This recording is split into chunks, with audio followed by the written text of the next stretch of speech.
तमाम स्टूडेंट्स को MKFA में खुशामदीद कहते हैं। अच्छा स्टूडेंट्स, हम डिस्कस कर रहे थे मैट्रिक स्पेस के बारे में, उसकी एक एग्जांपल को डिस्कस किया था, आज उससे अगली एग्जांपल को डिस्कस करते हैं। यहाँ पर दिया गया for set R square is equal to x1 x2 y1 y2। R के ऊपर स्क्वेयर है यहाँ पे। अब स्क्वेयर से क्या मुराद है? पहले था आर के ऊपर पावर थी 1, अब उससे मुराद थी कि ये 1 डायमेंशनल है, मीन्स कि x का भी एक ही कोऑर्डिनेट था और y का भी एक ही था। अब आर स्क्वेयर है, इससे मुराद है ये 2 डायमेंशनल है, यानी कि x के भी 2 कोऑर्डिनेट्स होंगे और y के भी 2 कोऑर्डिनेट्स होंगे, ठीक है। और हमारे पास d of x1 x2 y1 y2 ये दिया हुआ है। इस पर हमने ये चारों प्रॉपर्टीज होल्ड करवानी है मैट्रिक्स स्पेस की। अब पहली प्रॉपर्टी हमारे पास इसके लिए क्या थी? d of x y is greater और इक्वल टू 0, यानी x से लेकर y तक का जो डिस्टेंस है या तो वो ग्रेटर देन 0 है या इक्वल टू 0 है, ठीक है। इसी तरह हमने इसको प्रूव करना है। अब देखिए ये मॉड में आ रहा है, मॉड में हमें पता है कि जब भी आंसर आता है एक पॉजिटिव आंसर आता है, एक नेगेटिव आंसर आता है, लेकिन ये एक डिस्टेंस है, डिस्टेंस कभी नेगेटिव नहीं हो सकता। इट मीन्स कि ये जो भी वैल्यू है ये हमारे पास क्या होगी? पॉजिटिव होगी, यानी कि ग्रेटर देन 0 होगी। ये हमारे पास क्या होगी? Greater than 0। लेकिन ये भी तो पॉसिबिलिटी है कि x1 और y1 इक्वल हों। अगर x1 और y1 एक दूसरे के इक्वल होंगे तो ये माइनस होके क्या हो जाएगा? 0 हो जाएगा। इसी तरह ये भी पॉसिबिलिटी है कि x2 और y2 इक्वल हो। अगर ये दोनों इक्वल हों तो ये भी माइनस होके 0 हो जाएंगे, तो टोटल का सम क्या आ जाएगा? 0 आ जाएगा। तो हम इसलिए लिखते हैं ग्रेटर और इक्वल टू 0, या तो वो ग्रेटर देन है या वो इक्वल टू 0 है। अब ये सारी चीज़ किसके इक्वल थी? इस चीज़ के। मैं इसकी जगह पे ये पुट कर रहा हूँ, d of x1 x2 y1 y2 is greater और इक्वल टू 0। ये इसकी पहली प्रॉपर्टी थी। सेकंड प्रॉपर्टी क्या है? d of x y is equal to D of y x, means x से लेकर y तक का डिस्टेंस या y के लेकर x तक का डिस्टेंस ये क्या होगा? सेम होगा। अब पहले ये दिया हुआ है, अब यहाँ पर एक्स वाई की जगह पर क्या है? x की जगह पर ये है और y की जगह पर ये है। हमें यहाँ पे प्रूव करना है d of x1 x2 y1 y2 equal है d of y1 y2 x1 x2 के, मीन्स के पहले ये बाद में ये आएगा। अब लिखता हूँ यहाँ पे d of x1 x2 y1 y2 that is equal to, ये किसके इक्वल है? x1 minus y1 mod plus x2 minus y2 mod. अब हमने इसको इस तरह सॉल्व करना है कि इसके आंसर में ये पहले आ जाए और ये वाला बाद में आ जाए, ठीक है। Okay, d of x1 x2 y1 y2 that is equal to, अब देखिए मैं ऐसे लिख सकता हूँ, इसमें से माइनस कॉमन ले लूँ तो ये क्या हो जाएगा? y1 minus x1 y1 minus x1 और ये मॉड साथ एडिटिव आ गया, और यहाँ से भी माइनस कॉमन ले लें तो ये क्या हो जाएगा? y2 माइनस x2, ये मैंने माइनस कॉमन ले लिया,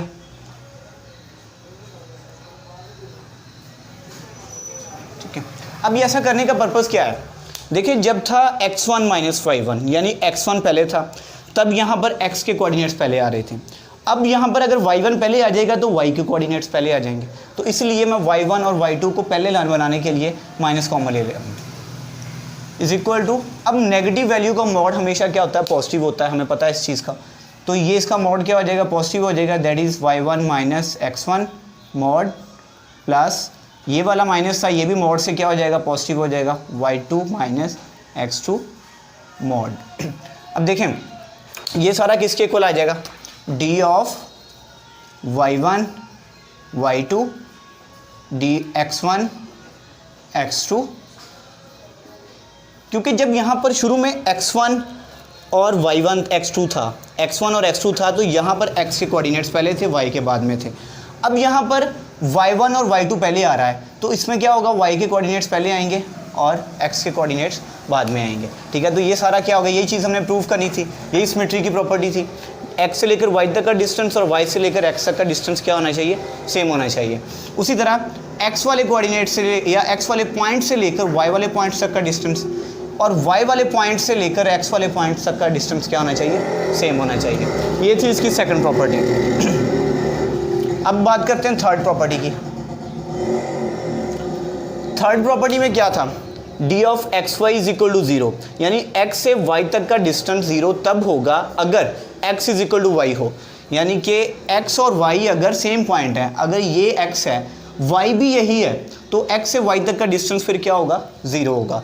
या ऐसा कह सकते हैं x और y सेम पॉइंट तब होंगे जब d of x y is equal to 0 हो जाए, यानी कि x से y तक का डिस्टेंस अगर 0 हो। यानी पहले एक को सपोज करके दूसरा प्रूव करना है, फिर दूसरे को सपोज करके पहला प्रूव करना है। तो मैं पहले सपोज कर रहा हूँ, suppose d of x y, अब एक्स वाई की जगह पर क्या है, x1 x2 y1 y2, x1 x2 y1 y2 that is equal to, ये किसके इक्वल है जी, x1 minus y1 mod plus x2 minus y2 mod. ये पीछे हमारे पास यहाँ पे स्टेटमेंट के अंदर ही दिया हुआ है, ठीक है। अब इसे सॉल्व करते हैं। अब ये 0 कब होगा, अब देखें हमने इसे सपोज किया है इक्वल टू 0, ठीक है, और प्रूव करना है ये वाला x is equal to y, यानी ये वाले कोऑर्डिनेट्स जो हैं इसके इक्वल हैं, ठीक है। अब ये इसकी वैल्यू क्या है, ये किसके इक्वल है, ये इक्वल है x1 minus y1 mod plus x2 minus y2 mod is equal to 0। अब दोनों का सम किसके इक्वल आ रहा है, 0 के इक्वल आ रहा है, तो दोनों को हम सेपरेटली लिख सकते हैं, x1 minus x2 mod is equal to 0, इसको अलग से 0 के इक्वल लिख लिया, x2 minus y2 mod is equal to 0, इसको अलग से 0 के इक्वल लिख लिया। लेकिन जैसे फ़र्ज़ करें हमारे पास एक x की वैल्यू आई है 0, y की वैल्यू भी 0 है, इनको ऐड कर दें, लेफ्ट हैंड साइड के साथ ऐड होगी, राइट हैंड साइड के साथ ऐड होगी, तो x plus y is equal to 0 है। अगर हम इसको ऐसे लिख सकते हैं तो इसको ऐसे भी तो लिख सकते हैं ना कि x को अलग 0 कर दें और y को अलग से 0 के इक्वल कर दें, तो वही काम हमने यहाँ पे किया है। अब जब इसका मॉड ओपन करेंगे तो आंसर प्लस माइनस में आएगा, तो 0 प्लस में हो या माइनस में हो कोई फ़र्क नहीं पड़ता। तो यहाँ पे क्या आ जाएगा, x1 minus y1 is equal to 0। इसका भी मॉड इसी तरह से ओपन करें, x2 minus y2 is equal to 0, x1 y1 इस साइड पे माइनस का, इधर आके क्या हो जाएगा, प्लस का। इसी तरह से y2 इधर माइनस का, उधर जाके क्या हो जाएगा, प्लस का। और हम इसे ऐसे लिख सकते हैं, x1 और दूसरा x कोऑर्डिनेट कौन सा था, x वाला पॉइंट x2, ये इक्वल है, x1 किसके इक्वल था, y1 के, मीन्स x1 इक्वल आ गया y1 के, x2 किसके इक्वल है, y2 के। मीन्स फर्स्ट को, इसको अगर हम कंपेयर करें तो x1 y1 के इक्वल है और x2 y2 के इक्वल है, तो हम इसी को हमने इस फॉर्म में लिखा है, ये चीज़ प्रूव करने के लिए कि ये दोनों एक दूसरे के इक्वल हैं, और हमने इसको सपोज करके यही प्रूव करना था। अब हम इसके कन्वर्सली चलेंगे, यानी कि ये चीज़ सपोज करेंगे और ये चीज़ प्रूव करेंगे। कन्वर्सली सपोज दैट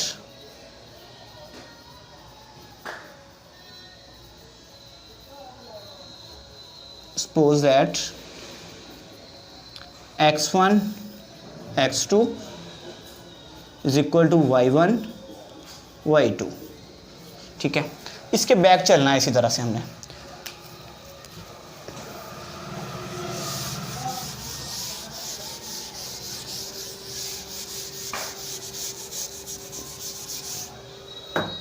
अब इनको कंपेयर करें तो x1 की वैल्यू क्या है, y1 है, और x2 की वैल्यू क्या है, y2। अब ये y1 इस साइड पे प्लस का है, इधर आके क्या हो जाएगा, माइनस का, दैट इज इक्वल टू 0। ये x2 अपनी जगह पर, y2 इधर प्लस का है, इधर आके क्या हो जाएगा, माइनस का, दैट इज इक्वल टू 0। अब बोथ साइड्स पे मॉड अप्लाई करें, x1 माइनस y1 मॉड इधर भी ले लिया, 0 का मॉड हमेशा 0 ही आता है। इसी तरह इसका भी मॉड ले लें, अगेन से 0 का मॉड क्या आएगा, 0 ही आएगा। अब इन्हें ऐड कर दें लेफ्ट हैंड साइड के साथ, यानी x1 minus y1 mod plus x2 minus y2 mod, और राइट हैंड साइड के साथ, यानी 0 प्लस 0 कितना हो जाएगा, 0। अब ये सारा किसके इक्वल है, ये हम पीछे स्टेटमेंट के अंदर भी लिखा हुआ था कि d ऑफ x1 x2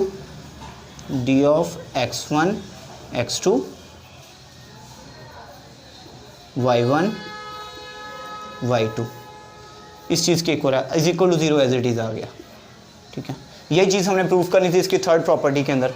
अब बात करते हैं फोर्थ प्रॉपर्टी की, यानी x से z तक का डिस्टेंस इज़ लेस और इक्वल टू x से y तक का डिस्टेंस प्लस फिर y से z तक का डिस्टेंस। अब हमने इसको चेक करना है इस प्रॉपर्टी के लिए।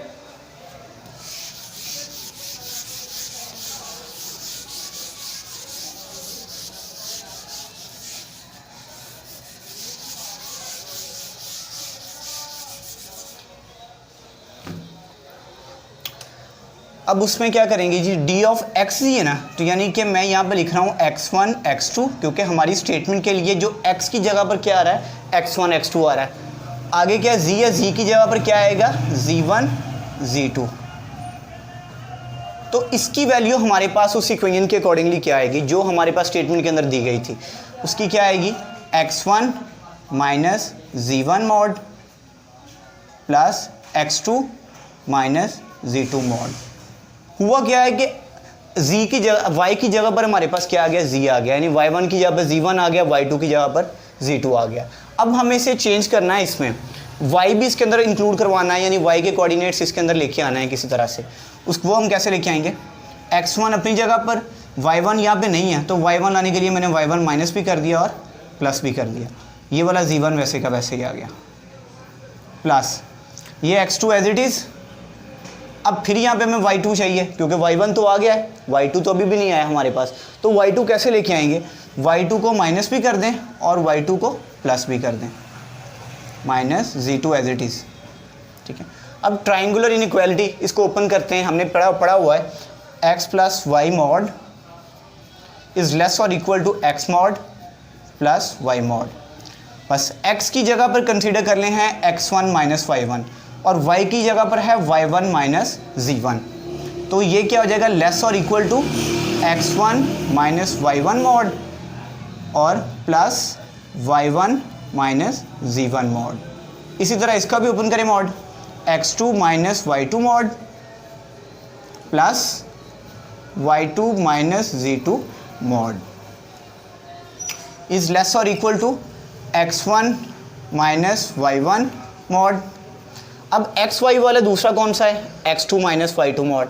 ये हम इधर लेके आ रहे हैं, तरतीब के साथ लिख रहे हैं, x2 minus y2 mod plus, अब y और z वाले कौन से, एक ये वाला है एक ये वाला है, ये क्या आ जाएगा, y1 minus z1 mod plus, और दूसरा कौन सा है, y2 minus z2 mod.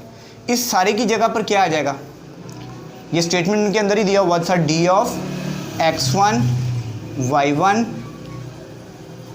x2 y2